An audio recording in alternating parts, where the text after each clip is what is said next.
સુરતમાં ચોરી સહિતની વધી રહેલી ઘટનાઓ વચ્ચે રાંદેર પોલીસે મિલ માલિકના ઘરે લાખોની ચોરી કરી ભાગી છૂટેલા વોચમેન સહિત બેને ઝડપી પાડી લાખોનો મુદ્દામાલ કબજે કર્યો। સુરતના રાંદેર પોલીસ મથકની હદમાં રહેતા મિલ માલિક ઝિયાઉલ કાપડિયાના ઘરમાંથી લાખોની ચોરી થઈ હતી, જે મામલે તેમણે રાંદેર પોલીસ મથકમાં ફરિયાદ નોંધાવી હતી। તો રાંદેર પોલીસે તપાસ કરતા 15 દિવસ અગાઉ ચોરી કરી તેમના ત્યાં નોકરી કરતો વોચમેન જ નીકળ્યો હતો। રાંદેર પોલીસે વોચમેન અલ્તાફ શાહ ફકીરને પકડી પાડી પૂછપરછ કરતા તેણે જ ચોરીની કબૂલાત કરી હતી।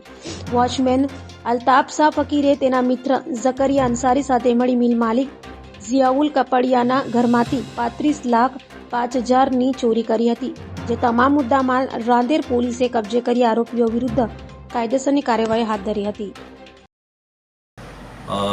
તપાસ દરમિયાન જે ગુનાના કામે મુદ્દામાલ ગયો હતો એમાં સૌપ્રથમ પહેલાં એમણે 11 લાખની રજૂઆત કરેલી અને ત્યારબાદ એમની દીકરીના દાગીના મોટા ભાગે ગયેલા હતા, તો એમના દીકરીથી પૂછપરછ કરી અને એમને બીજા પણ દાગીના જે ગયા હતા, જે એમની દીકરી મૂકીને ગઈ હતી, એ આધારે 35 લાખના દાગીના એના થેલામાં હતા એવી વાત કરેલી।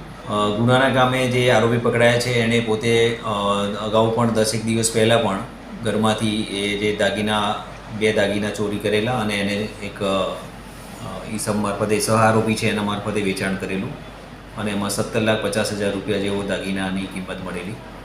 બાકીના દાગીના જે એમણે ગરફોડ કરી એમાં રિકવર કરવામાં આવેલા છે અને ટોટલ 35,05,000ની આજુબાજુનો મુદ્દામાલ છે એ ગુનાના કામે રિકવર કરવામાં આવેલો છે। આરોપી નામ